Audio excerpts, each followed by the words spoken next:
Hello everyone. तो हमने अभी तक क्या पढ़ लिया था? हमने एक तो रेडियस के बारे में पढ़ लिया था, ठीक है।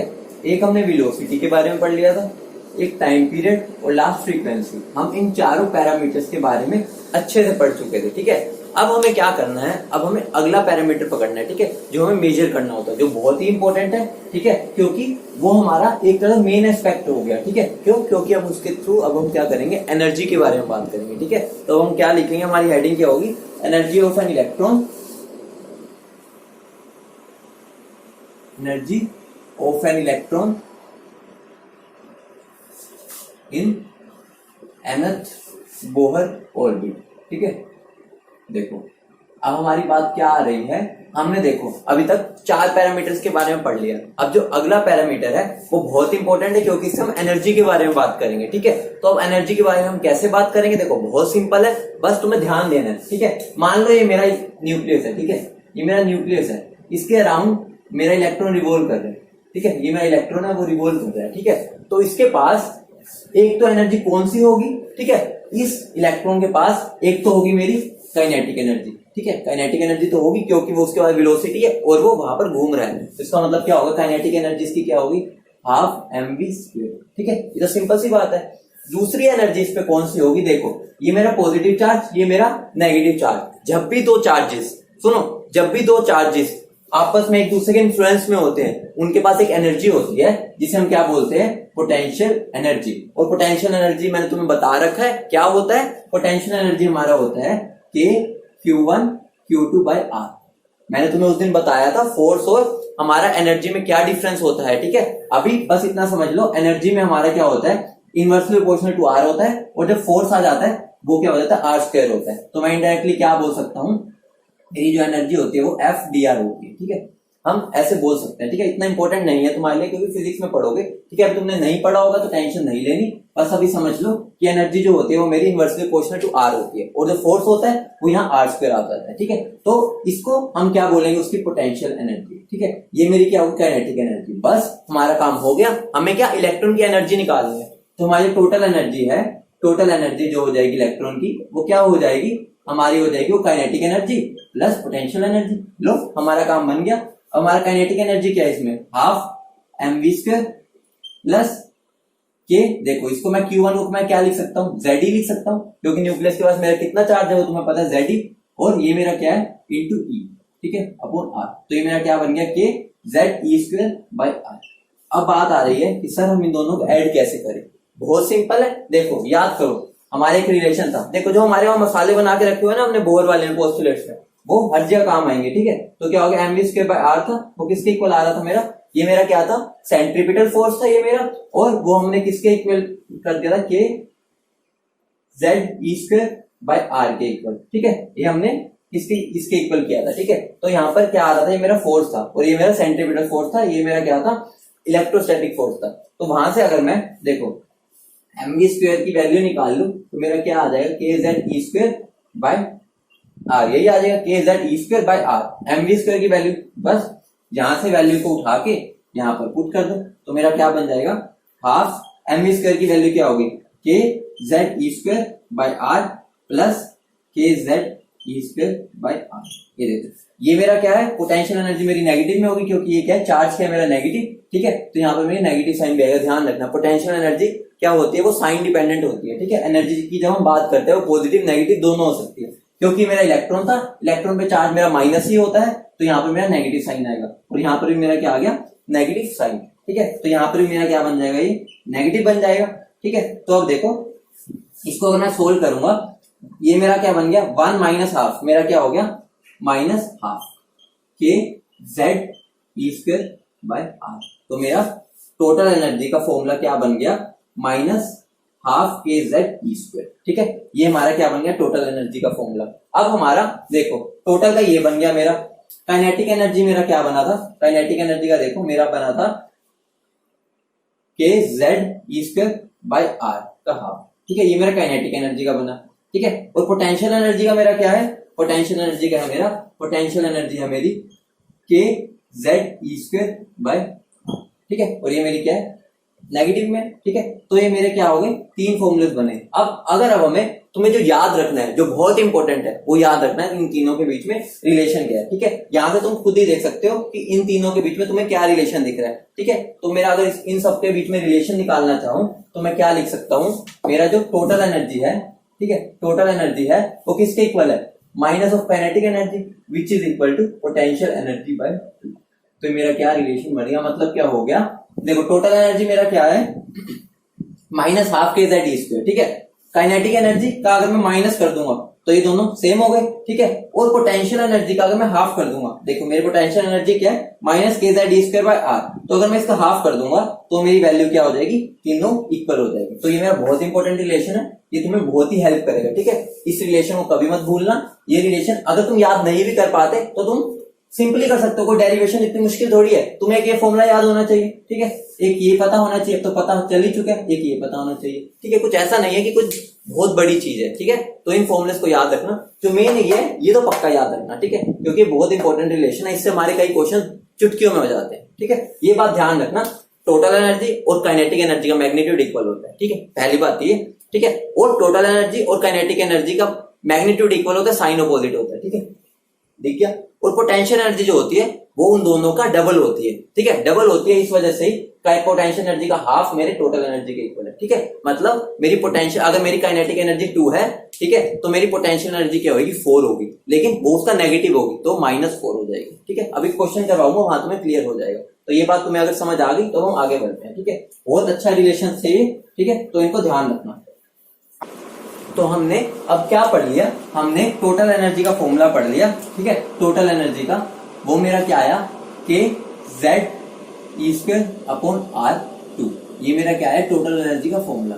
अब बात आ रही है कि सर ये टोटल एनर्जी का फॉर्मूला तो पता चल गया, लेकिन अगर अब हमें इसको nth शेल, बोहर की nth शेल के लिए निकालना हो तो वो कैसे निकालेंगे। देखो बहुत सिंपल है, यहाँ पर देखो, अगर हम 4 nth शेल निकाल ले, ठीक है, nth शेल, तो मेरा टोटल एनर्जी, ठीक है, टोटल एनर्जी को मैं ई से भी डिनोट कर सकता हूँ, याद रखना। क्यों, क्योंकि ई मतलब ही एनर्जी होता है। टोटल एनर्जी अगर मैं नहीं भी बोल रहा एनर्जी बोल रहा हूँ, मतलब मैं टोटल की ही बात कर रहा हूँ, ये तो नॉर्मल सी बात है। ठीक है, अगर मैं nth शेल की बात करूँ तो मेरा जो Rn होता है, ठीक है, वो मेरे किसके इक्वल होता है, n square h square upon 4 pi square z E square m के, ये होता है मेरा। याद करो, मैंने तुम्हें एक रिलेशन करवाया था जब, फिर मैंने क्या कर दिया था, यहाँ पर देखो ध्यान करो, मैंने तुम्हें क्या बोला था, n स्क्वायर बाई जेड क्या हो जाता था, कांस्टेंट, और इसको हमने क्या R0 मान लिया था। ठीक है, तो याद करो, ठीक है, हमारा Rn की वैल्यू क्या होगी, n square h square upon 4 pi square z E square m के। ठीक है, तो लेकिन तुम्हें इसको याद नहीं करना, अभी भी बोल रहा हूँ याद नहीं करना। ठीक है, हमें इसको बस यूज करना है, यूज करके एक रिलेशन निकाल लेंगे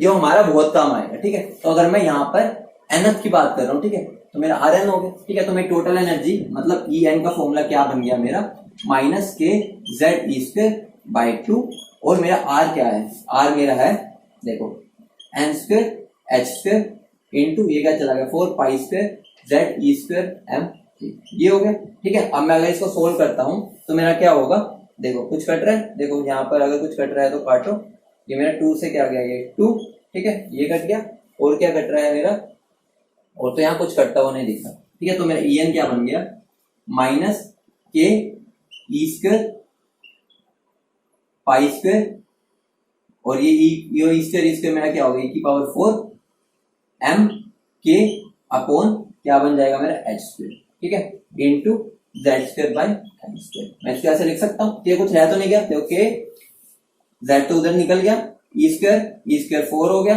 ये क्या बन गया हमारा 2, यहाँ पर मेरा 2 भी आएगा। ठीक है, कॉन्स्टेंट है, बस सोल्व ही करना है, z स्क्वायर पाई स्क्वायर ये चला गया m के। ठीक है, ठीक है, उसके बाद क्या हो गया, इस पूरे की वैल्यू मैं क्या करूंगा, सोल्व कर लूंगा। ये तो हमें पता ही है, सारे कांस्टेंट है, k कांस्टेंट, e कांस्टेंट, पाई constant, m constant, k constant और h भी कांस्टेंट, ये सारे ही कांस्टेंट्स है, तो हमारा बहुत काम आसान हो जाएगा।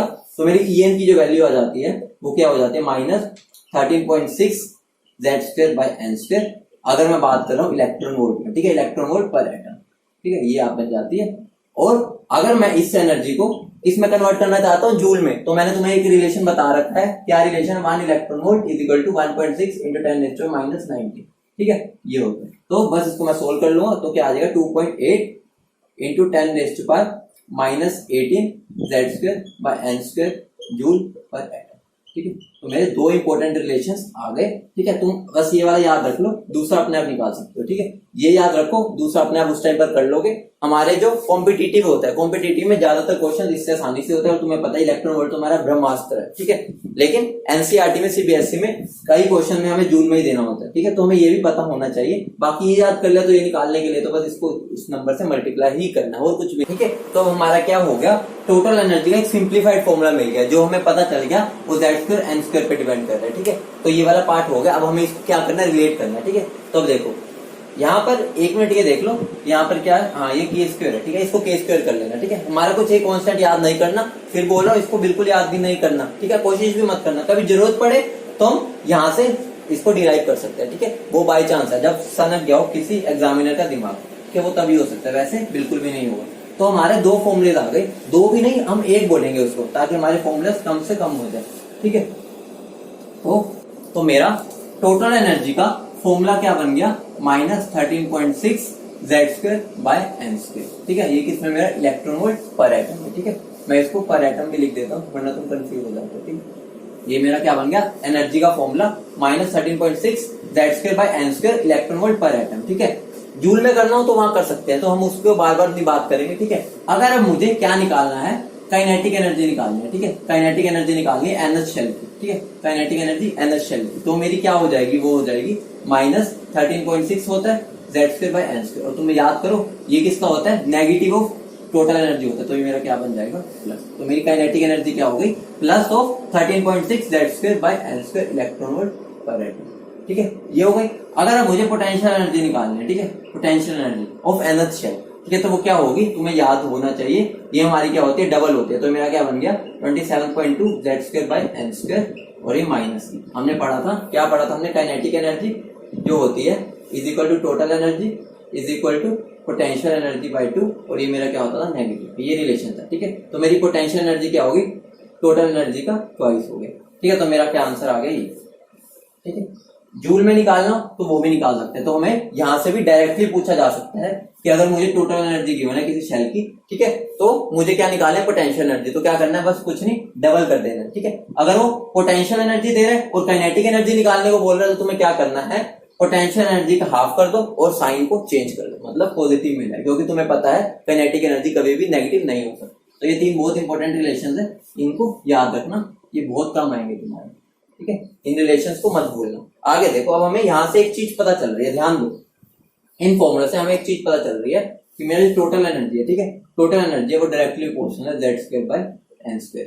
इसका मतलब क्या हो गया कि मेरी जैसे जैसे n की वैल्यू बढ़ेगी, ठीक है, जैसे जैसे n की वैल्यू बढ़ेगी मेरी एनर्जी मेरी क्या होनी चाहिए, कम होनी चाहिए, यही होना चाहिए। लेकिन याद करो यहाँ पर क्या है, नेगेटिव साइन है, ठीक है। इस नेगेटिव साइन की वजह से क्या होता है, देखो नेगेटिव साइन की वजह से क्या होता है, जैसे जैसे मेरी n की वैल्यू बढ़ती है, जैसे जैसे मेरी n की वैल्यू बढ़ती है, En की वैल्यू भी मेरी क्या होती है, बढ़ती है, ठीक है। तो हम क्या लिख सकते हैं, with increase in the value of n,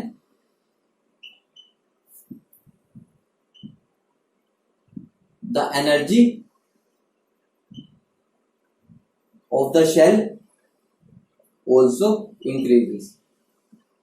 increase क्यों हो रही है, ड्यू टू नेगेटिव साइन, ठीक है।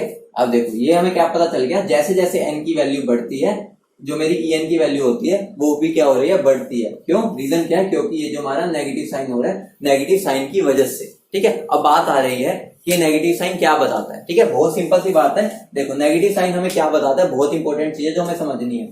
ये इसका रिलेशन क्या है, देखो मान लो मेरा इलेक्ट्रॉन क्या है, मतलब जो मेरा न्यूक्लियस है मेरा, ठीक है, ये मेरा न्यूक्लियस है, ठीक है, न्यूक्लियस, और ये मेरा इलेक्ट्रॉन है, ठीक है, ये इसके चारों तरफ घूम रहे, ठीक है। अगर मैं इस इलेक्ट्रॉन को इसकी फील्ड मतलब क्या होगा, जहां तक उसकी पावर है, मतलब अप्रोच है उसकी किंगडम में, जहां तक वो घूम पा रहे, ठीक है, अगर मैं उसको उससे दूर ले जाऊं, मतलब मान लो यहाँ पे इस पे फोर्स लग रहा है, इस पे फोर्स लग रहा है, इस पे भी फोर्स लग रहा है, इस पे भी फोर्स लग रहा है, मैं उसको इनफाइनाइट पे ले जाऊं। इनफाइनाइट मतलब ये नहीं है कि बहुत दूर, बहुत, उसका मतलब है कि जहां तक राजा की किंगडम है उससे बाहर ले जाऊं। मतलब ये हो सकता है कि उसकी किंगडम बहुत बड़ी हो, उसकी छोटी भी हो सकती है, वो डिपेंड करेगा कि इस पे चार्ज कितना है, ठीक है। उतने फोर्स है उतनी उसकी फील्ड होगी। वही बात है, जितना पावरफुल किंग होता था उसकी फील्ड जो होती थी वो, मतलब फील्ड मतलब सब मतलब पूरा राज्य उतना बड़ा होता था। तो वही बात है, अगर मैं इलेक्ट्रॉन को इसकी फील्ड से बाहर ले जाऊं, फील्ड मतलब क्या हो गया, जहां पर ये अपना फोर्स नहीं लगा पा रहा, ठीक है, तो इसके लिए तो वो चीज क्या हो गई, इंफिनिटी हो गई, ठीक है। अगर मैं बोलूं एन इंफिनिटी, एन इंफिनिटी का मतलब क्या है कि उसकी फील्ड के बाहर, ठीक है, तो वहां पर क्या होगा, उस पर कोई फोर्स नहीं लगेगा, तो हम उसको क्या बोल सकते हैं, जीरो बोल सकते हैं। मतलब कि एन इंफिनिटी पे उस पर कोई भी फोर्स नहीं लग रहा, तो हम उसको जीरो बोल सकते हैं। भाई वो आजाद है, उस पर कोई फोर्स नहीं लगा, तो उसकी एनर्जी को हम क्या मान लेते हैं, जीरो होगी भी। भाई आजाद है, उस पर कोई फोर्स नहीं लग रहा, तो जीरो ही उसकी वैल्यू, ठीक है। फिर जैसे जैसे इलेक्ट्रॉन इसकी फील्ड में आ रहा होता है, ठीक है, जैसे जैसे फील्ड में आता है उस पर एनर्जी लगनी स्टार्ट हो जाती है, ठीक है। उस पर क्या लगनी स्टार्ट हो जाती है, उसकी फील्ड में आकर एक फोर्स एक्सपीरियंस होने लग जाता है, क्योंकि ये पॉजिटिव है वो नेगेटिव है, उस पर एक फोर्स एक्सपीरियंस हुआ। तो देखो एनर्जी हम क्या मानते हैं, ई इंफिनिटी हम क्या मान लेते हैं, जीरो, ठीक है। एन इंफिनिटी पे मेरा क्या होता है, ई की वैल्यू क्या हो जाती है, जीरो, ठीक है, ई की वैल्यू क्या होती है, जीरो, ठीक है। तो जैसे जैसे इलेक्ट्रॉन अंदर आएगा, इसकी फील्ड में आएगा, ठीक है, उस पर कुछ अट्रैक्शन होगा, ठीक है, और अट्रैक्शन होगा तो मतलब क्या होगा, एक तरह से लगा लो कि अगर मान लो मैंने तुम्हें उस दिन भी बताया था, ये मेरा मान लो कोई शेल है, ठीक है, यहाँ है, अगर मैं ऊपर से नीचे आऊंगा, ठीक है, मतलब क्या हो रहा है, मैं एन इंफिनिटी से अंदर की तरफ आ रहा हूं। तो मैंने तुम्हें बताया था जब कोई भी इलेक्ट्रॉन ऊपर से नीचे जंप करता है तो एनर्जी रिलीज करता है, ठीक है। और ये बात हमेशा ध्यान रखना, केमिस्ट्री में हर एक सिस्टम क्या जाता है, हमारी लोअर से लोअर एनर्जी, लोअर से लोअर एनर्जी होनी चाहिए, ठीक है, उतना ही सिस्टम स्टेबल होता है, ठीक है। तो इलेक्ट्रॉन भी न्यूक्लियस के पास क्यों जा रहे हैं, क्योंकि वहां पे उसको अट्रैक्शन मिलती है, प्यार मिलता है, ठीक है, तो प्यार मिलता है तो वहां पर वो स्टेबल रहता है, ठीक है, उसकी एनर्जी कम से कम होती है, मतलब गुस्सा नहीं कर रहा होता, शांत रहता है, शांत स्वभाव रहना चाहता है।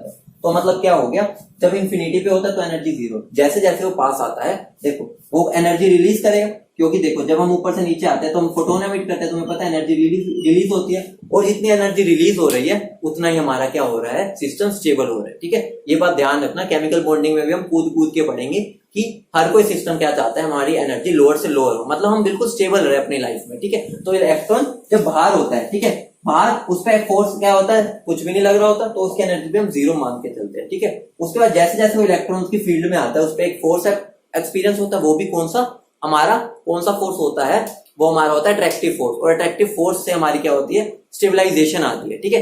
अट्रैक्शन से हमारी स्टेबलाइजेशन आती है और हमारी क्या एनर्जी रिलीज होती है, ठीक है। तो इस वजह से जैसे जैसे वो पास आता जाता है उसकी एनर्जी क्या नेगेटिव में बढ़ती रहती है, लेकिन हमें पता है नेगेटिव जैसे वैल्यू बड़ी होती है वो हमारा क्या छोटी मानते हैं, ठीक है। हमें पता है, हम क्या बोल देते हैं कि हमारा जो -13.6 है वो क्या -4 से छोटा हो, क्यों हम बोल देते हैं, क्योंकि नेगेटिव वैल्यू, ठीक है। मतलब नेगेटिव वैल्यू का मतलब क्या है कि नेगेटिव वैल्यू हमें क्या बता रहा है कि अट्रैक्शन फोर्स आ रहा है, ठीक है। नेगेटिव वैल्यू का सिग्निफिकेंस यही है, ठीक है। तो अगर हम इसको लिखना चाहें तो हम इसको कैसे लिख सकते हैं, देखो बहुत अच्छी चीज है ये, इसको ढंग से लिख लेना, ठीक है।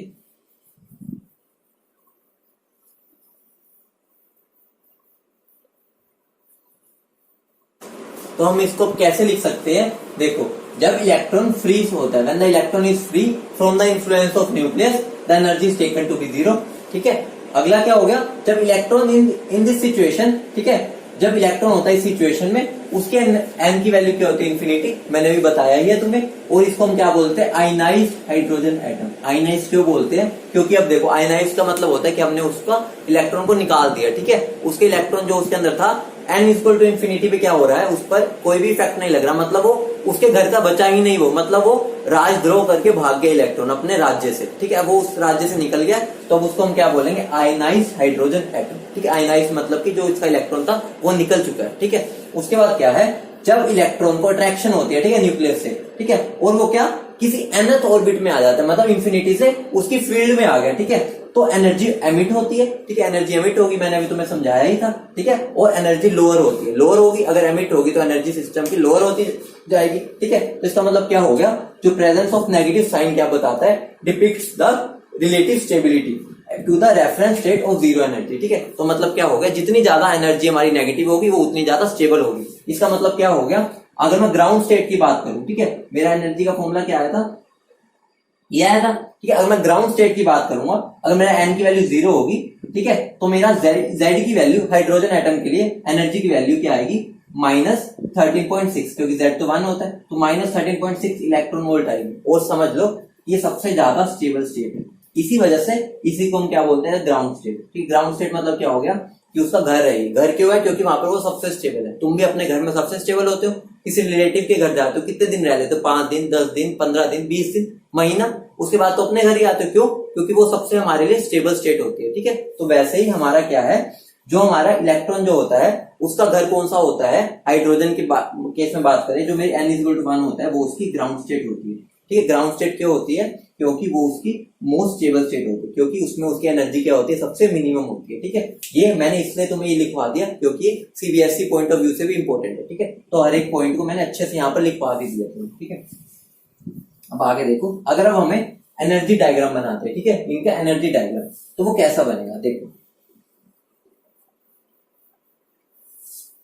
अगर मैं एनर्जी डायग्राम की बात करता हूं तो मेरा एनर्जी डायग्राम कैसा बनेगा? देखो, मेरा En क्या आया है, वो क्या है मेरा? Directly proportional to z² bye n², ये आया। ठीक है, पूरा ही लिख देते हैं, ये आया, छोड़ो, is equal to -13.6 z² bye n², ये आया, ये मेरा आया। ठीक है, अगर मैं एनर्जी निकालना चाहूं, ठीक है, अगर मैं हाइड्रोजन एटम के लिए बात करूं, ठीक है, फॉर हाइड्रोजन एटम, ठीक है, अगर मैं हाइड्रोजन एटम की बात कर रहा हूं तो मेरा En क्या बन जाएगा? -13.6 अपॉन n² इलेक्ट्रॉन वोल्ट, क्योंकि Z तो मेरा क्या होता है? 1 होता है हाइड्रोजन एटम के लिए। ठीक है, तो अगर मैं इनके लिए एनर्जी निकालना चाहूं, ठीक है, तो मैं एनर्जी अगर फर्स्ट स्टेट की निकालूंगा तो मेरी n की वैल्यू क्या हो जाएगी? 1 पुट, तो क्या बन जाएगा मेरा? देखो, -13.6 इलेक्ट्रॉन वोल्ट बन जाएगा। अगर मैं E2 की वैल्यू क्या पुट करता हूँ? 2 पुट करता हूँ, तो मेरा क्या बन जाएगा? 13.6 बाय 4। ठीक है, तो अगर मैं इसको सोल्व करूंगा तो मेरा आंसर क्या आ जाएगा? -3.4 इलेक्ट्रॉन वोल्ट आ जाएगा। ठीक है, अगर मैं E=3 की बात करता हूँ तो मेरा क्या बन जाएगा? बाय 9। अगर मैं इसको सोल्व करता हूँ तो मेरा क्या आ जाएगा? -1.51 इलेक्ट्रॉन वोल्ट। ठीक है, अगर मैं E4 की बात करता हूँ तो मेरा क्या बन जाएगा? 13.6 डिवाइडेड बाय 4 4 16, तो मेरा क्या बन जाएगा? -0.85 इलेक्ट्रॉन वोल्ट बन जाएगा। ठीक है, तो ये बहुत इंपॉर्टेंट है। तुम्हें मैं क्या सलाह दूंगा कि तुम ये 4 वैल्यूज को, तो मतलब E1, E2, E3, E4 की तो ये वाली वैल्यूज ही याद रखो। याद ऐसे नहीं होगी कि बैठ के तुम उसका जाप करने लग जाओ कि डेली सुबह जाप करते हो। ठीक है, ऐसे नहीं होगी, बस उनके क्वेश्चंस प्रैक्टिस करोगे, तुम्हारी होती जाएगी। ठीक है, तो अगर मैं इसका डायग्राम बनाना चाहूं तो मेरा डायग्राम इसका कैसा बनता है? देखो, अगर मैं n=1 बनाता हूं, इसकी एनर्जी मुझे पता है कितनी है? -13.6 इलेक्ट्रॉन वोल्ट है। ठीक है, ये फिर जब मैं n=2 का ग्राफ बनाता हूं तो मेरा यहाँ पे कुछ बनेगा n=2। ठीक है, उसकी वैल्यू मेरी क्या होगी? -3.4 इलेक्ट्रॉन वोल्ट। ठीक है, जब मैं n=3 का ग्राफ बनाऊंगा, ठीक है, तो उसका मेरा ग्राफ कुछ बनेगा ऐसा। ठीक है, n=3 का ग्राफ बनाऊंगा, वो कि मैं एनर्जी लेवल बनाऊंगा तो मेरा क्या बनेगा? आएगी वो -1.51 इलेक्ट्रॉन। ठीक है, अगर मैं n=4 का बनाऊंगा तो मेरी वैल्यू क्या आएगी? -0.85 इलेक्ट्रॉन वोल्ट। ऐसे अगर मैं इंफिनिटी में पहुंच जाऊंगा, ठीक है, इंफिनिटी, ठीक है, मेरा क्या है? n=इंफिनिटी। ठीक है, दिख नहीं रहा होगा, मतलब मैंने क्या ऊपर एक इंफिनिटी वाली बना दी, मतलब मैंने इसको इंफिनिटी मान ली। ठीक है, n=इंफिनिटी। अगर ऊपर नहीं दिख रहा तो ये मेरी मान लो n=इंफिनिटी है। ठीक है, तो यहाँ पर मेरी एनर्जी क्या होगी? तुम्हें दिख ही रहा है, धीरे धीरे एनर्जी क्या हो रही है? 0 की तरफ अप्रोच हो रही है। ठीक है, ऊपर शायद दिख ना रहा हो, ठीक है, तो मैं ये रब कर रहा हूँ। मैंने क्या कर दिया? 1 2 3 4 5 6 7 ऐसे तो मेरा चलता गया। ठीक है, और मेरा क्या बन गया? n=इंफिनिटी में मेरी n की एनर्जी की वैल्यू क्या आ गई? 0। मतलब यहाँ पर क्या हो गया? वो आयनाइज हो चुका है, अब इसका इलेक्ट्रॉन उसके राज्य में नहीं था। ठीक है, हमें यहाँ पे क्या पता चल रहा है? देखो कैसे पता चल रहा है, एक और हमें इसके अंदर चीज पता चल रही है।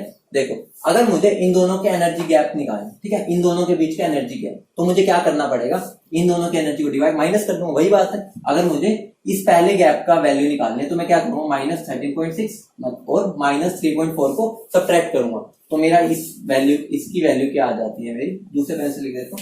ठीक है, इसकी मेरी वैल्यू क्या आ जाती है? 10.2 इलेक्ट्रॉन। मतलब इस एनर्जी n1 और n2 के बीच का जो एनर्जी गैप है वो मेरा क्या है? 10.2 इलेक्ट्रॉन वोल्ट। कहां से आया? मैंने क्या किया? Energy in first second minus energy in first, इन दोनों को माइनस कर दिया, जो गैप आया वो मेरा आया 10.2, मतलब 13.6 में से 3.4 मैंने माइनस कर दिया। ठीक है, अगर अब मुझे इन दोनों के बीच का गैप निकालना है, ठीक है, तो मुझे क्या करना पड़ेगा? 13.6 में से 1.51 सब्ट्रैक्ट करना पड़ेगा, तो मेरा क्या आ जाएगा? 12.02 इलेक्ट्रॉन। ठीक है, अगर मुझे इसके और इसके बीच का एनर्जी गैप निकालना है, ठीक है, मतलब मुझे क्या करना पड़ेगा? 13.6 में से 1.51 माइनस करना पड़ेगा, तो मेरा क्या आ जाएगा? 12.75 इलेक्ट्रॉन। ठीक है, और अगर मान लो मुझे इन दोनों के बीच का एनर्जी गैप निकालना है, तो मुझे क्या इसकी एनर्जी और इसकी एनर्जी, मतलब n equal to 3 minus n equal to 2 की एनर्जी को माइनस करूंगा और मेरा आंसर क्या आ जाएगा 1.89 इलेक्ट्रॉन वोल्ट। ठीक है, ये मेरा क्या आ गया एनर्जी गैप है। तुम्हें दिख ही रहा है, साफ साफ दिख रहा है n इक्वल टू 1 और n इक्वल टू 2 का एनर्जी गैप मेरा 10.2 है, तो मतलब बड़ा गैप है। ठीक है, इसलिए देखो मेरा ग्राफ में क्या हो रहा है, धीरे धीरे एनर्जी का गैप कम होता जा रहा है, वो तुम्हें यहां से दिख रहा है। अगर मैं E2 माइनस E1 कर रहा हूं तो मेरा क्या आ रहा है, मेरा बन रहा है वो 10.2 इलेक्ट्रॉन वोल्ट। ठीक है, ये बन रहा है। अब जब मैं ऊपर किया मेरा क्या बन रहा है, E3 माइनस E2 किया, वो मेरा क्या हो गया 1.89 इलेक्ट्रॉन। ठीक है, अगर मैं और ऊपर का गैप निकालूं तो मेरा क्या बचेगा, और छोटा हो जाएगा। ठीक है, तो देखो जैसे जैसे मैं n की वैल्यू बढ़ा रहा हूं मेरी एनर्जी गैप्स जो हो रहे हैं वो भी डिक्रीज होते जा रहे हैं। पहले इतना था, फिर अगली दो में इतना हो गया, उससे अगली दो में इतना, उससे अगली दो में और कम हो जाएगा और धीरे धीरे वो क्या बिल्कुल खत्म ही हो जाएगा और हम n इक्वल टू इन्फिनिटी पे पहुंच गए। ठीक है, एनर्जी का कोई गैप बचा ही नहीं। ठीक है, तो इसका मतलब क्या हो गया, हमें क्या क्या चीजें याद रखनी है, अब ये वाली पे फोकस करो। ठीक है, ये वैल्यूज याद कर लो, बहुत बढ़िया रहेगा तुम्हारे लिए, मतलब तुम्हारा आधा काम आंसर मतलब क्वेश्चन देखते ही कर लोगे तुम। ठीक है, निकाल तुम वैसे भी सकते हो, कुछ भी नहीं करना। देखो मैंने क्या किया, यही तो वैल्यूज तो पुट किया, अगर तुम डायरेक्ट याद रख लोगे तो तुम्हारा एक फायदा होगा, वो मैं तुम्हें आगे बताऊंगा। ठीक है, और तुम्हें एनर्जी गैप्स भी कौन कौन से याद रख लो, ये याद कर लो। ठीक है, ये याद कर लो। ठीक है, और एक ये याद कर लो। ठीक है, ये तुम अगर 3 एनर्जी गैप्स याद कर लो तुम्हारे, और मतलब जरूरी नहीं है, मैं ये नहीं कहूंगा फोर्स कर रहा हूं कि याद करो, मैं याद करने में बिलीव नहीं रखता, लेकिन तुम्हारे टाइम में क्या सेविंग हो वहां पर, तो तुम अगर इनको डेली क्या जब तुम रिवाइज कर रहे हो उसको एक बार देख लो उसकी वैल्यू क्या है। ठीक है, या तुम उसको डिराइव भी करते रहो डेली एक बार, तो तुम्हें उसकी वैल्यू अपने आप ही याद हो जाएगी। याद कैसे हो जाएगी, -13.6, ठीक है, -3.4, -1.51, ठीक है, -0.85, ये तुम अगर 3-4 बार भी बोलोगे तुम्हें याद हो जाएगी। ठीक है, अगर वो याद हो गई ना तुम्हारे क्वेश्चंस में बहुत कम टाइम ही लगेगा। अभी मैं तुम्हें दिखा दूंगा, तुम ओरली आंसर्स करोगे। ठीक है, अगर तुम्हें मुझे बिलीव है तुम इस पर, तो तुम्हें ये क्या इन एनर्जी वैल्यूज को एक बार याद करने की कोशिश कर लेना। ठीक है, जरूरी नहीं है क्योंकि तुम्हें पता है, तुम खुद निकाल भी सकते हो, ये मैंने डिराइव भी किया है। ठीक है, और ये जो माइनस भी किया, बस इन दोनों की एनर्जी को माइनस ही तो करता जा रहा हूं जो गैप आ रहा है। कुछ ऐसा नहीं है कि तुम्हें मैं याद करने के इसलिए कह रहा हूं, मुझे हमें पता नहीं कैसे निकालनी है। याद करने से हमारा क्या हो जाएगा कि हमारे क्वेश्चन जल्दी हो जाएंगे, बस ये बात है। ठीक है, तो कोशिश करना। अभी मैं ये नहीं बोल रहा कि भाई सर ने तुम्हें होमवर्क दे दिया, ऐसा बिल्कुल भी नहीं है। तुम्हें कोशिश करनी है अपनी तरफ से याद करने की। ठीक है, ये मेरा क्या था, 4 हाइड्रोजन है। ठीक है, 4 हाइड्रोजन। ठीक है, अगर अब मैं यही मैं बनाना चाहूं, ठीक है, ये मैं हाइड्रोजन एटम लेता हूं 4 हाइड्रोजन लाइक स्पीशीज के लिए। ठीक है, 4 हाइड्रोजन लाइक स्पीशीज, ठीक है, हाइड्रोजन लाइक के लिए। ठीक है, जैसे हमने हीलियम, जैसे मान लो हीलियम, लिथियम, बेरिलियम, इनके लिए बनाना चाहूं तो मेरा क्या बन जाएगा, कुछ भी नहीं करना। डिफरेंस क्या आएगा देखो, मैं अलग पेन से लिख देता हूं, क्या आ जाएगा बताइए, फर्क क्या आ रहा था। हमने z की वैल्यू 1 पुट की थी,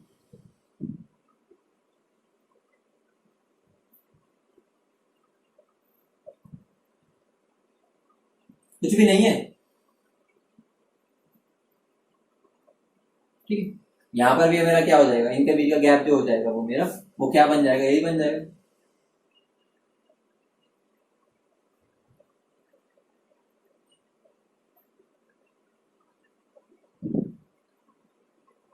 ये वो मैंने ब्लू पेन से लिख दिया जो उसमें और इसमें डिफरेंस है।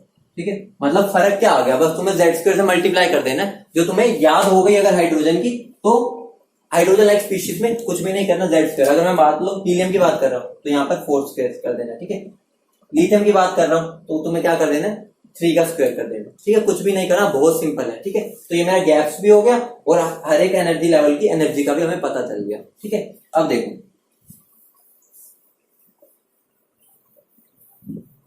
एक बात, एक और चीज ध्यान रखना, अगर मैं बोल रहा हूं फर्स्ट एक्साइटेड स्टेट, ठीक है, फर्स्ट एक्साइटेड स्टेट,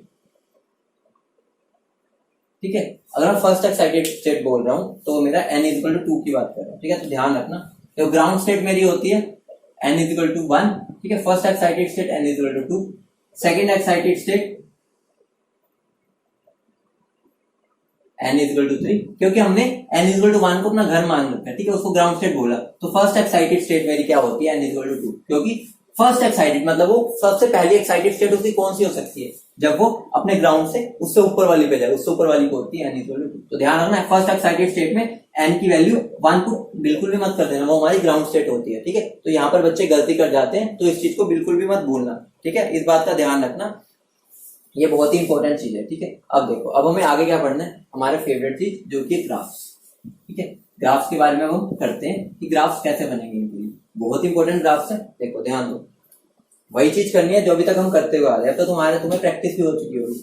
मेरी जो एनर्जी है, टोटल एनर्जी, उसका फॉर्मूला क्या है मेरा, -13.6 that square by n square, ठीक है, इलेक्ट्रॉन वोल्ट पर एटम, ठीक है। अगर ये पर एटम की बात होती है, ठीक है। अब मैं इसके अंदर क्या कर सकता हूँ, दो केसेस बना सकता हूँ, ठीक है। मेरे दो केसेस बन सकते हैं। एक तो हो गया, मैंने क्या कर दिया, z इक्वल टू कांस्टेंट कर दिया, ठीक है। अगर मैं z को कांस्टेंट कर दूंगा तो मेरा देखो, मेरा क्या बन जाएगा, En equal to -13.6 upon n square, ये बन जाएगा। तो अगर मैं इसके लिए ग्राफ बनाना चाहूं तो मैं कौन कौन से ग्राफ बना सकता हूं, देखो En और n के बीच में ग्राफ बना सकता हूं एक तो, ठीक है।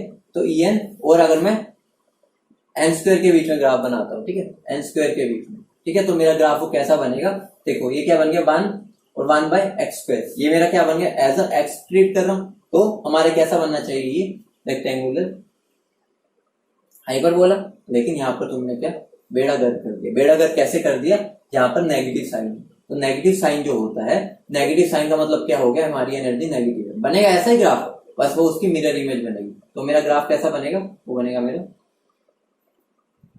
ऐसा, ठीक है। ये मेरा क्या है, एन स्क्वायर, देखते हैं En, ठीक है। मेरा ग्राफ बनेगा ऐसा। अब अगर मैं क्या करूं, ग्राफ बनाऊं En वर्सेस किसका बना दूं मैं, 1/n स्क्वायर का, ठीक है। En वर्सेस 1/n स्क्वायर का ग्राफ, तो वो मेरा कैसा बनेगा, देखो 1/n स्क्वायर को मैंने x मान लिया, तो y is equal to mx बना। तो straight line passing through the origin बना दिया, और ये तुमने गोबर कर दिया सारा।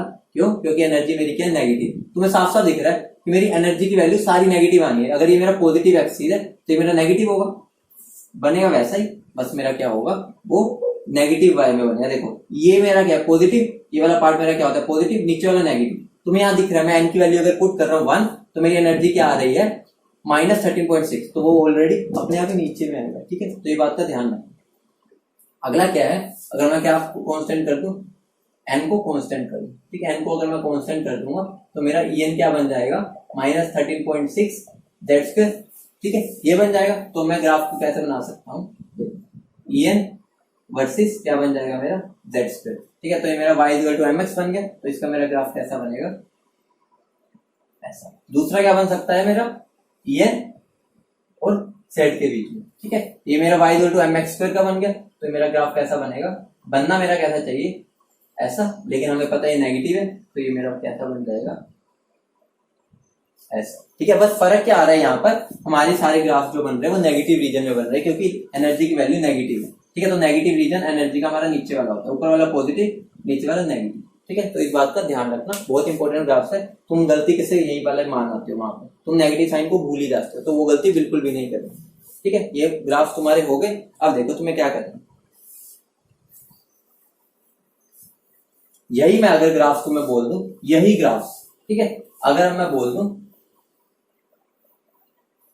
काइनेटिक एनर्जी के लिए, ठीक है, काइनेटिक एनर्जी के लिए, ठीक है। तो ये मेरा क्या हो जाएगा, पॉजिटिव। तो अब इसके अगर मैं ग्राफ बनाऊंगा तो कुछ भी नहीं होगा, जो पहला ग्राफ था मेरा वो ऐसा ही बन जाएगा। दूसरा ग्राफ मेरा कैसा बना था, ऐसा, ठीक है, वैसे ही बन जाएगा। बस यहाँ पर डॉटेड हो जाता है, ठीक है, क्योंकि हमें पता है अगर मैं 1/n स्क्वायर जो है मेरा, इसकी वैल्यू में क्या 0 पुट करूंगा तो मेरी एनर्जी इंफिनिटी हो जाएगी, वो होती नहीं। तो हम इसको डॉटेड से बना देते हैं, ठीक है। मतलब बनेगा ऐसा ही, जो यहाँ का 0 के पास जो होता है वो डॉटेड हो जाता है, ठीक है।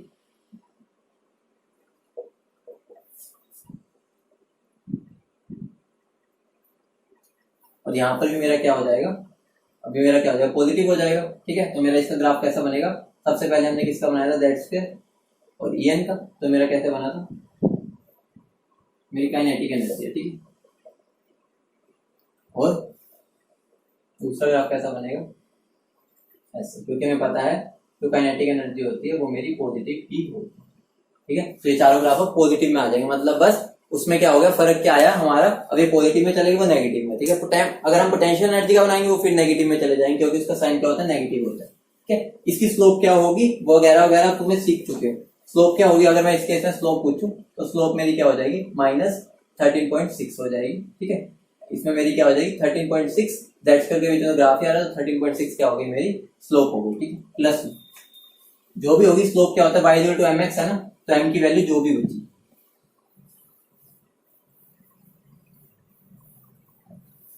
ये हो गया मेरे graph.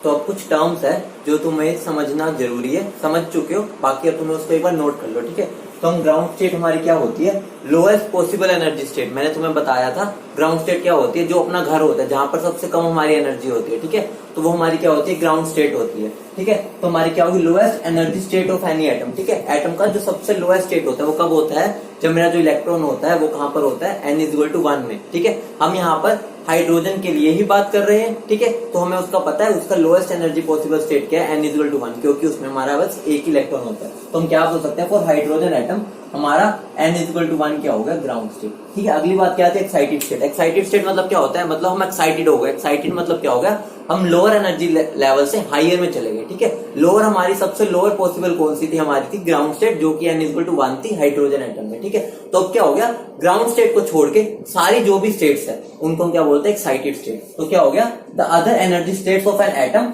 Other than the ground state, उनको हम क्या बोलते हैं, एक्साइटेड स्टेट। अगर हम वही हाइड्रोजन एटम के लिए देखें, एक्साइटेड स्टेट्स हमारी क्या होगी, 2, 3, 4 आगे सो ऑन 5, 6, 7, 8, मतलब n=1 के अलावा जो भी है सारी वो क्या होगी उसके लिए एक्साइटेड स्टेट्स। अगली क्या आती है, एक्साइटेशन एनर्जी।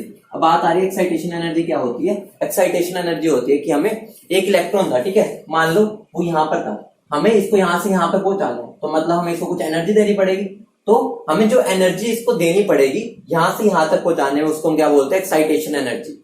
अब ये वैल्यू किसके इक्वल होती है, वो तो मैंने तुम्हें बता ही रखा है। अगर मुझे यहाँ से यहाँ तक पहुंचाना है तो मुझे क्या एनर्जी कितनी देनी पड़ेगी, इतनी एनर्जी देनी पड़ेगी। मतलब जो इन एनर्जी लेवल्स का एनर्जी डिफरेंस है उतनी एनर्जी दे दूंगा तो मेरा इलेक्ट्रॉन यहाँ से यहाँ चला जाएगा। तो मैं क्या बोल सकता हूँ, the energy required to excite an electron from the lower energy level to higher energy level. मतलब लोअर एनर्जी से हायर पे जाना तो एनर्जी देनी पड़ेगी, उस एनर्जी को हम क्या बोलते हैं, एक्साइटेशन एनर्जी। मान लो मुझे E2 से E1 पे भेजना है, तो याद करो मैंने तुम्हें यहाँ पर जो बनवाया है, ये E1 है, ये E2 है, इसकी क्या थी 13.6 थी, ठीक है, और इसकी क्या थी -3.4। तो यहाँ से यहाँ तक का गैप हमारा क्या आया था, 10.2 आया था। ठीक है, तो हमें कितनी एनर्जी देनी पड़ेगी, प्लस 10.2 इलेक्ट्रॉन वोल्ट, मतलब हमें इतनी एनर्जी देनी पड़ेगी तब मेरा इलेक्ट्रॉन यहाँ से यहाँ पर जंप करेगा। ठीक है, अब बात आती है डी एक्साइटेशन एनर्जी। वो क्या होती है, जब इलेक्ट्रॉन ऊपर से नीचे आ रहा है तो वो एक एनर्जी रिलीज करता है, उसको ही हम क्या बोलते हैं, डी एक्साइटेशन एनर्जी। और उसकी वैल्यू भी किसके इक्वल होती है, इन दोनों के एनर्जी गैप के इक्वल होती है। बस साइन का डिफरेंस आता है, जो कि साइन हमें बस ये बताता है कि एनर्जी रिलीज हुई है या गेन। पॉजिटिव अगर बन जाता है, ठीक है, तो हम उसको बोल देते हैं उसने गेन किया, नेगेटिव मतलब उसने रिलीज किया। ठीक है, तो इतना फर्क होता है बस। अगली बात क्या आती है, देखो ये हमने कर लिया, देखो एक और देख लो, ground state of energy of, अगर मैं हाइड्रोजन एटम की बात करूं, ग्राउंड स्टेट में उसकी एनर्जी कितनी है, 13.6 इलेक्ट्रॉन वोल्ट, क्योंकि n की वैल्यू तो 1 होगी और z की भी। अगर मैं ground state energy of helium ion की बात करूंगा तो मुझे पता है, तो उसकी क्या होती है, -13.6 upon n into Z square. n की वैल्यू तो 1 हो गई, ठीक है, तो ये 1 हो गया। z की वैल्यू क्या होती है मेरी 2, तो ये होगी -54.4 इलेक्ट्रॉन वोल्ट। ठीक है, तो हम जो ये सारी बात कर रहे हैं वो यूनि इलेक्ट्रॉन सिस्टम के लिए बात कर रहे हैं। ठीक है, मतलब क्योंकि बोहर जो हमारा मॉडल था वो उसके लिए पर ही बेस्ड था। ठीक है, तो ये हमारा पूरा हो गया। अगली बात क्या आती है, अगली आती है हमारी आयनाइजेशन एनर्जी। ठीक है, तो आयनाइजेशन एनर्जी क्या होता है, बहुत सिंपल है, तो बस समझ लो एक बार। आयनाइजेशन एनर्जी होता है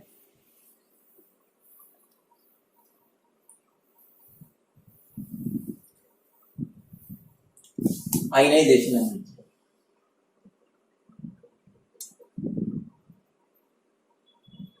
अगर मैं आयनाइजेशन एनर्जी की बात करूं तो मैं आयनाइजेशन एनर्जी को बोल सकता हूं कि द एनर्जी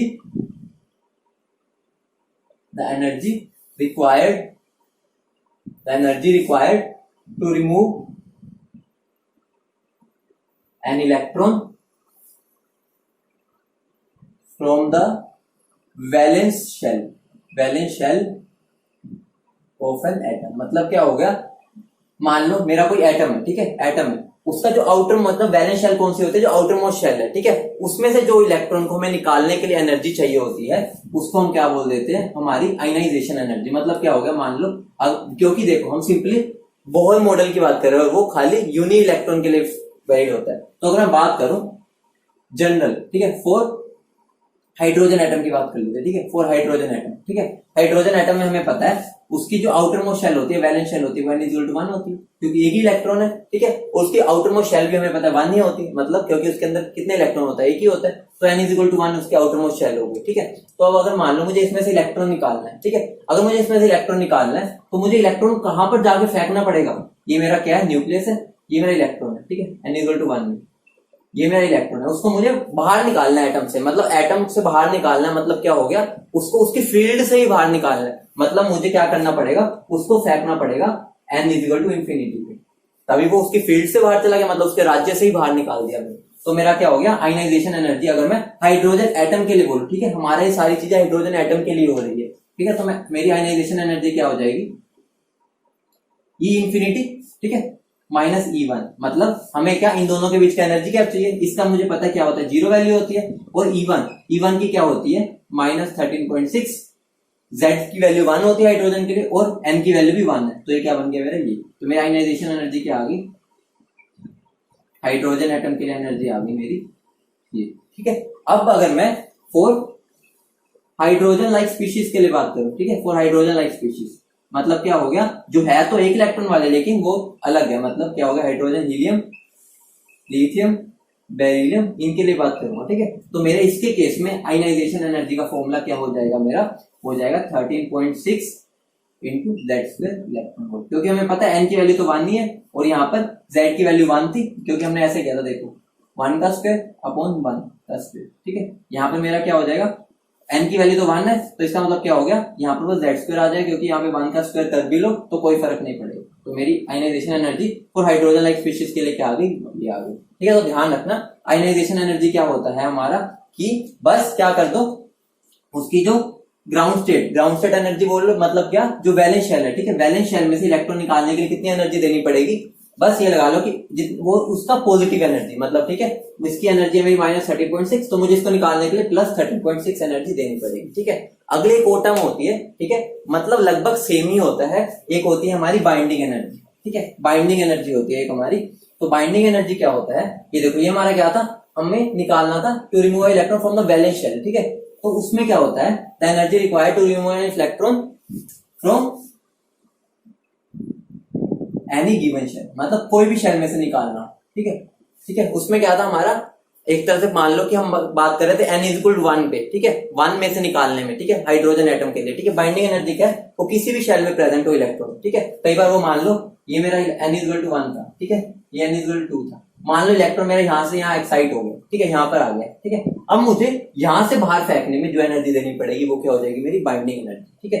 अब देखो, तो मेरा बाइंडिंग एनर्जी का फॉर्मूला क्या हो गया, बाइंडिंग एनर्जी का मेरा फॉर्मूला हो गया mode of -13.6 upon n² Z² electron volt, मेरा क्या हो गया, बाइंडिंग एनर्जी का फॉर्मूला हो गया। अगर मैं फॉर हाइड्रोजन एटम की बात करूं, बाइंडिंग एनर्जी मेरा क्या हो गया, 13.6 इलेक्ट्रॉन वोल्ट बाय n², जो कि n की वैल्यू तो कुछ भी हो सकती है, फ्रॉम अ गिवन शेल है, n=1 की बात नहीं कर रहे हैं, मतलब यहाँ ग्राउंड स्टेट की बात नहीं कर रहे, ठीक है।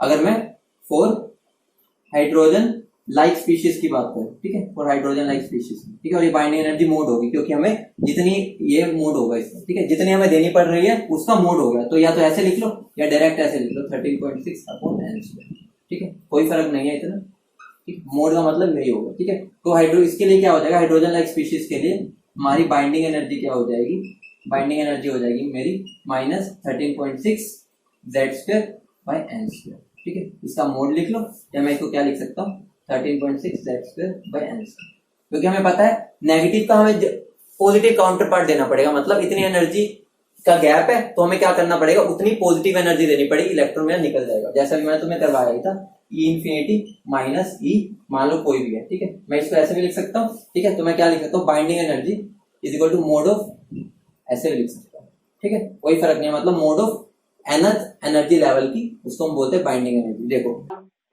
n=1, अगर हम n=1 की बात कर रहे हैं तो मेरी जो बाइंडिंग एनर्जी होती है वो आयनाइजेशन एनर्जी के इक्वल होती है, ठीक है, क्योंकि हमें पता है आयनाइजेशन एनर्जी तो हमारी क्या होती है, -13.6 Z² होती है, ठीक है, और हमारी बाइंडिंग एनर्जी क्या होती है, -13.6 Z² बाय n², ठीक है, ये होती है, इनका मोड होता है, ठीक है। मेरा क्या हो गया, यहाँ पर अगर मैं n की वैल्यू 1 पुट कर दूंगा तो यही आंसर होगा। मतलब अगर मैं n इक्वल टू 1 की बात कर रहा हूँ तो बाइंडिंग एनर्जी और आयनाइजेशन एनर्जी मेरी क्या होती है इक्वल। तो अब हम इस पर बेस्ड जितना भी अभी हमने सारा पढ़ लिया उस पर बेस्ड क्वेश्चंस करते हैं, ठीक है, उनको कैसे अप्रोच करना है। देखो बहुत सिंपल क्वेश्चन है। देखो सबसे पहले क्या है, which of the following is the energy of a possible state excited state of hydrogen, ठीक है, उसने हमसे क्या पूछा है, पॉसिबल एनर्जी, ठीक है, कौन कौन सी पॉसिबल एनर्जी है हाइड्रोजन स्टेट के लिए। तो हमें यहाँ पर उस चीज का फायदा होगा जो मैंने तुम्हें कहा था याद करना, ठीक है। तो हमारी जो पॉसिबल एक्साइटेड स्टेट्स थी, अगर मैं तुम्हें बोलूं वो कौन कौन सी थी, याद करो। सबसे पहले हमारी कौन सी थी, -13.60, उसके बाद हमारी क्या थी -3.4, उसके बाद हमारी थी -1.51, उसके बाद हमारी थी -0.85। ये सारी आई थी। इसका मतलब क्या हो गया, पहले की है, दूसरे की है, तीसरे की है, चौथे की, ठीक है। तो अब देखो यहाँ पर देखो 6.8, अगर 6.8 आनी होती तो हमारी इसके और इसके बीच में आ चुकी होती, 1 और 2 के बीच में कहीं नहीं आ रही, इसका मतलब ये तो पॉसिबल नहीं है, ठीक है। -3.4 ये है, ये तो पॉजिटिव है, वैसे ही नहीं हो सकती। देखो अगर तुम्हें वैल्यूज याद है तो तुम्हें कुछ भी नहीं देखना, तुम्हें सीधा पता होगा 6.8 तो होती ही नहीं है किसी की, अगर होती तो इन दोनों के बीच में ही आ जाती, क्योंकि यहाँ से यहाँ डिक्रीज हो रहा है, ठीक है। तो यहाँ पर ध्यान देना। अगला क्या है, what is the potential energy of an electron present in n shell of the Be3+ ion, ठीक है, पोटेंशियल एनर्जी बतानी है इन n shell, ठीक है। अब n shell क्या होती है याद करो, ठीक है। देखो साथ साथ हम इसको रब कर देते हैं, इसका आंसर क्या होगा बी। एक सेकंड में आंसर बता सकते हैं अगर हमें वो वैल्यूज याद है, ठीक है। उसके बाद क्या, what is the potential energy of electron present in n shell, याद करो n इक्वल टू 1 2 3 4, ये क्या होती है k l m n, मतलब क्या हो गया n शेल जो होती है वो हमारी क्या होती है n इज इक्वल टू 4 वाली। बस अब हमारा काम हो गया, हमें कुछ भी नहीं करना। पोटेंशियल एनर्जी पूछा है तो पोटेंशियल एनर्जी का हमारा फॉर्मूला क्या था, याद करो। पोटेंशियल एनर्जी का हमारा फॉर्मूला था -27.2 n square z square by n square, ठीक है, ये फॉर्मूला था। अब हमारा देखो कुछ भी नहीं है, z स्क्वायर क्या है, z की वैल्यू यहाँ पर क्या गिवन है, बेरिलियम, बेरिलियम के लिए हमारा क्या होता है 4, तो ये क्या बन जाएगा हमारा इनटू 4 का स्क्वायर, और n स्क्वायर भी क्या है 4 का स्क्वायर, 4 स्क्वायर कैंसिल, आंसर क्या मुझे मिल जाएगा -27.2। देखो कितने सिंपल क्वेश्चन है, बस थोड़ा अपना कांसेप्ट क्लियर रखो। अगला क्या है हमारा, ionisation energy of hydrogen atom in the ground state, ठीक है, आयनाइजेशन एनर्जी गिवन है, ठीक है। तो याद करो आयनाइजेशन एनर्जी क्या होती है हमारी, x किलो जूल हमें गिवन है, ठीक है। तो हमारा क्या हो गया x किलो जूल अगर हमारी आयनाइजेशन एनर्जी, ठीक है, ये हमारी आयनाइजेशन एनर्जी है। तो मैंने तुम्हें बताया था आयनाइजेशन एनर्जी क्या होती है हमारी, नेगेटिव ऑफ ग्राउंड स्टेट की होती है, ठीक है, negative of ground state energy. तो मेरी ग्राउंड स्टेट एनर्जी मेरी क्या हो गई, मैं क्या बोल सकता हूँ -x किलो, ये हो गई, ठीक है। अब देखो उसने क्या पूछा है, the energy required for an electron to jump from second orbit to third orbit, मतलब क्या है ये 1 2 3 4, ठीक है, ये क्या है n is equal to 1 n is equal to 2 n is equal to 3 n is equal to 4। अब मुझे क्या गिवन है, E1 की एनर्जी -x गिवन है, ठीक है। तो याद करो तो मेरी E2 की क्या होगी -x/4 होगी, E3 की क्या होगी -x/9 होगी, ठीक है, इसकी क्या होगी -x/16 होगी, ठीक है। सीधी सी बात है, इसमें -x है, हमें पता है वो z² के डायरेक्टली प्रोपोर्शनल होता है, ठीक है। z हमारा क्या हाइड्रोजन के लिए 1 होता है, तो यहाँ पर क्या हो जाएगा 1, तो ये क्या होगा डायरेक्टली प्रोपोर्शनल टू 1/n²। तो अगर मेरा ग्राउंड स्टेट की -x है तो उसकी -x/4 -x/9 -x/16। अब उसने हमसे क्या पूछा है, the energy required for an electron to jump from second orbit to third orbit, तो सेकंड से थर्ड का निकालना है, तो हमें क्या निकालना पड़ेगा, delta E from second to third. तो क्या हो जाएगा फाइनल माइनस इनिशियल करता हूं, तो फाइनल मेरा क्या है E3 क्या है मेरा -x/9 माइनस ऑफ -E2 क्या है x/4, तो ये मेरा क्या बन जाएगा 36, तो ये क्या बन जाएगा ना -4x प्लस 5x, तो ये मेरा क्या बन जाएगा, ये मेरा बन गया x9, और ये क्या बन गया हमारा, देखो ये बन गया हमारा प्लस x/36। तो यहाँ पर तुम्हें कहीं दिख रहा है, यहाँ पर सॉरी 4 9 का 36, तो यहाँ पे मेरा क्या आ जाएगा प्लस 5x/36, तो आंसर मेरा क्या आ जाएगा, ठीक है। देखो कितना सिंपल सा था, बस हमें क्या करना है एनर्जी गैप को इक्वेट कर देना इसके ऊपर, ठीक है, बहुत सिंपल था, ठीक है। अभी हो गया, अगला देखते हैं क्वेश्चन के first ionisation potential of an hypothetical atom is 16 mole, ठीक है, then the first excitation potential will be. देखो बहुत सिंपल सा है, इसमें क्या करना है, देखो हमें उसने आयनाइजेशन पोटेंशियल गिवन है, ठीक है, याद करो आयनाइजेशन पोटेंशियल हमारा क्या गिवन है 16 मोल, ठीक है। तो याद करो मैंने तुम्हें क्या करवाया था जब हम स्टॉपिंग पोटेंशियल कर रहे थे, जब मुझे एनर्जी को कन्वर्ट करना होता था पोटेंशियल, या पोटेंशियल को एनर्जी में। तो हम क्या करते थे, जब हमने एनर्जी को पोटेंशियल में कन्वर्ट किया था, जैसे हमारा आ रहा था 16 इलेक्ट्रॉन वोल्ट, तो हमारी पोटेंशियल क्या थी 16 वोल्ट। हमारे इलेक्ट्रॉन वोल्ट में एनर्जी की यूनिट यूज करने का एक यही फायदा है, हम पोटेंशियल डायरेक्टली निकाल सकते हैं। ठीक है, तो यहाँ पर आयनाइजेशन पोटेंशियल 16 वोल्ट गिवन है, तो मेरा क्या होगा, आयनाइजेशन एनर्जी क्या होगी 16 इलेक्ट्रॉन वोल्ट होगी। ठीक है, 16 इलेक्ट्रॉन वोल्ट होगी, तो मेरा क्या हो जाएगा, देखो 16 इलेक्ट्रॉन वोल्ट आ गई। अब मुझे क्या मिल गई, यही मेरी क्या होती है, एनर्जी होती है। ठीक है, ये मेरी कितनी होगी -16 इलेक्ट्रॉन वोल्ट। ये किसकी होगी, फर्स्ट की होगी, क्योंकि हमें पता है ग्राउंड स्टेट से निकालने वाले को हम आयनाइजेशन एनर्जी बोलते हैं। ठीक है, उतनी एनर्जी को ही आयनाइजेशन एनर्जी बोलते हैं। तो ये मेरी आ गई। अब मुझे क्या पता है, जो मेरा E2 होगा, ठीक है, वो क्या होता है मेरा, ये होता है, क्योंकि हमें पता है वो क्या होता है हमारा, देखो माइनस इनवर्सली प्रोपोर्शनल होता है हमारे पास n स्क्वायर के। ठीक है, तो हमारी n की वैल्यू अगर 1 थी तो ये है, अगर 2 होगी तो 2 का स्क्वायर हो जाएगा। ठीक है, तो यहाँ पर ये आ गई, क्योंकि मतलब देखो हमारा जनरल क्या होता है, ये जो होता है वो 13.6 बाय n स्क्वायर होता है। हम उन्होंने हमें क्या बोला है कि हमने कोई भी एटम माना, हाइपोथेटिकल एटम। ठीक है, हाइपोथेटिकल एटम का हमारा क्या है, इसकी वैल्यू हमें क्या मिल गई है 16 मिली है। ठीक है, हाइपोथेटिकल है, ठीक है, उसकी ये मिली है। तो अगर मैं 2 की निकालूंगा E2 की, तो यहाँ पे वैल्यू तो ये तो पक्का पता है, directly proportional to z square by n square होगी। ये वाली वैल्यू उन्होंने चेंज कर दी बस। ठीक है, तो मेरा क्या हो जाएगा, यहाँ पर क्या वैल्यू आ जाएगी -4 इलेक्ट्रॉन। अब उन्होंने क्या पूछा हुआ, फर्स्ट एक्साइटेशन पोटेंशियल, मतलब एक्साइट करने में हमें कितनी वो देनी पड़ेगी, तो डेल्टा ही निकाल लो। ठीक है, फर्स्ट एक्साइटेशन पोटेंशियल मतलब फर्स्ट एक्साइटेशन एनर्जी निकाल लो पहले, तो क्या आ जाएगा E2 E1। तो E2 क्या मेरा -4 इलेक्ट्रॉन वोल्ट। ठीक है, प्लस 16 इलेक्ट्रॉन वोल्ट, तो मेरा क्या आ गया वैल्यू इलेक्ट्रॉन। ये मेरी क्या आ गई एक्साइटेशन एनर्जी। तो मुझे एक्साइटेशन पोटेंशियल पूछा, तो क्या आ जाएगा 12।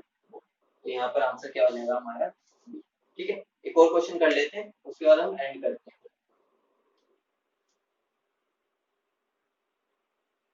तो अगला क्वेश्चन क्या हमारा, the potential energy of electron present in ground state of beryllium 3 का साइन इज रिप्रेजेंटेड बाय। ठीक है, सिंपल सा है। पोटेंशियल एनर्जी क्या होता है मेरा minus K Z E square by R होता है। ठीक है, के की वैल्यू क्या होती है 1/4 पाई एप्सिलॉन नॉट होती है। ठीक है, ये के की वैल्यू होती है। ठीक है, Z E square by R. ठीक है, जेड की वैल्यू बेरिलियम के लिए क्या होती है 4, तो 1 into 4 E square by 4 pi epsilon naught R. तो 4 से 4 कट गया, और ये मेरी क्या होती है नेगेटिव में, तो क्या हो जाएगा minus E square by pi epsilon not. तो मेरा आंसर क्या हो जाएगा, डी आंसर हो जाएगा। ठीक है,